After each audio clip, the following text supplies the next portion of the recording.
Shalom, the beloved of Yah. Welcome to Torah Gem Sekula. Every week I am so pleased to come and give you these programs because it excites me that I know that the truth is coming into your home. And today we're going to deal with another famous passage in the New Testament, or the Brit Hadashah in Hebrew. And here it goes.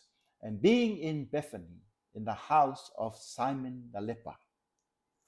I don't know, but many of us have heard that for years, but never actually sat down and thought about this very carefully. Now, I quote from Mark 14, verse 3. And being in Bethany, at the house of Simon the leper, as he sat at the table, a woman came having an alabaster flask of very costly oil of spikenard. And then she broke the flask and poured it on his head. End of quote.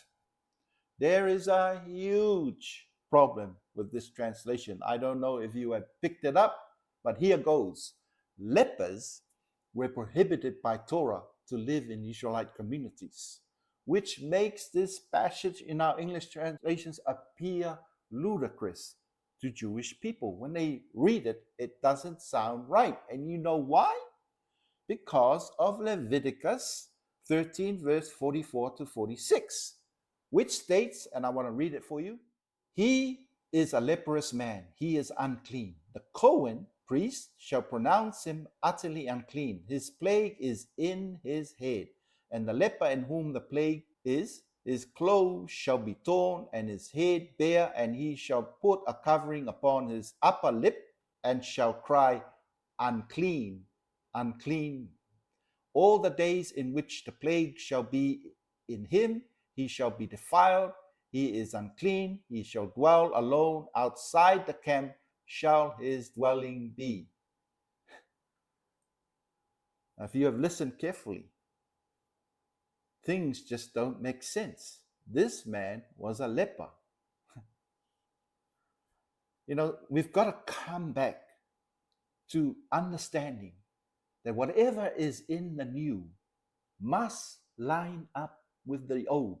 You cannot have things out of alignment in the new with the old, because the old is the foundation. Do you see why this translation is incorrect?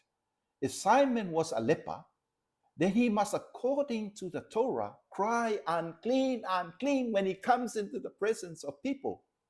And the verse says nothing about this. Go read it for yourself. There's nothing past that verse about this man saying unclean, unclean, which he is required by the law of Moses to say. A leper was not permitted to be in the camp. He must dwell outside the camp. But in this passage in Mark 14, he was in his home. Can you imagine that?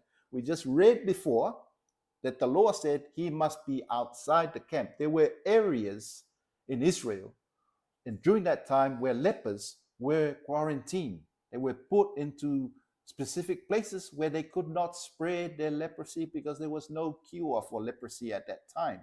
And this man was supposed to be there. He wasn't supposed to be in a house. So how can this passage make any sense? It doesn't.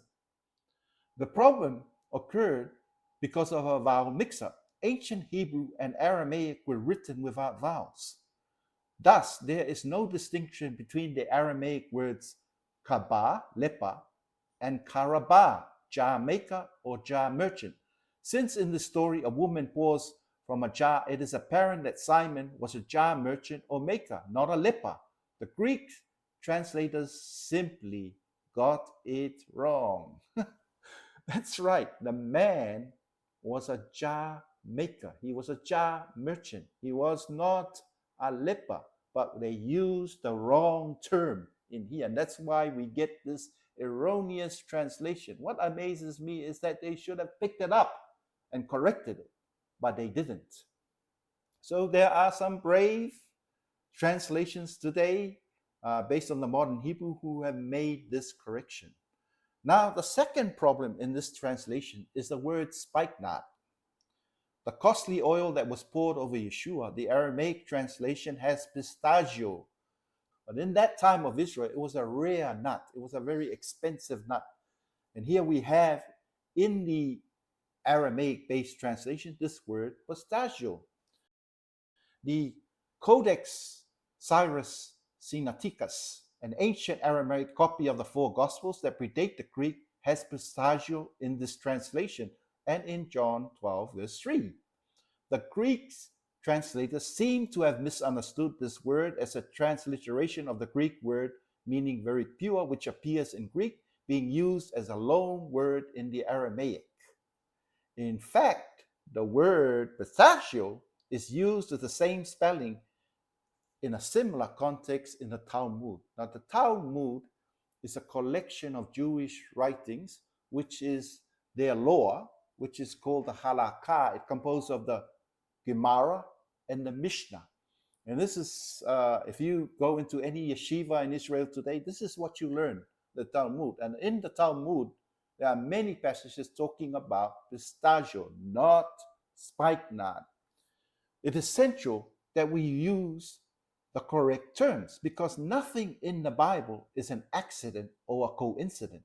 Every word, every passage, every paragraph, every chapter is infused with purpose and meaning. I don't know how to get that across to you even clearer than that. You know, the Bible is inspired. I want to say something here that a lot of people will find it hard to accept. But the English and all the other languages in which the Bible has been translated to is not inspired like the original manuscripts. That's why we got to come back and learn a bit of Hebrew, because it is important to go back to the original texts. The Greek is not as inspired as the Hebrew is. Very important we learn a bit of Aramaic and Hebrew. In Genesis 43, verse 11, when there was a famine, the patriarch Jacob told his sons to take the best fruit and nuts to Joseph in Egypt. Pistachio was considered the best of what the land offered. If you go and read that verse there, you will see that Jacob told his sons to take the very best of the fruits of the land, the nuts of the land, to Joseph. And that pistachio was among the list of the best fruits. How fitting that this woman in Mark 14 brought pistachio oil, a gift worthy of a king, and pour it over the head of the Messiah. You know, I'm always touched when I think about what that woman did, because her name is now recorded in the New Testament, in the Brit Hadashah, and it's a testimony to the beauty of what she did. But we need to get the oil that she used correct and not use the incorrect one, because pistachio has meaning in the Old Testament. Now, this is how it should have been translated. And while he was in Beit Anah, in the house of Simon and John merchant, while eating, a woman came who had with her an alabaster jar of ointment of pistachio, the very best, very costly, and she opened it and poured it on the head of Yeshua. Hallelujah. Beautiful, just absolutely beautiful. When you know the truth, brother, and the truth shall set you free. Baruch Hashem, Yehovah.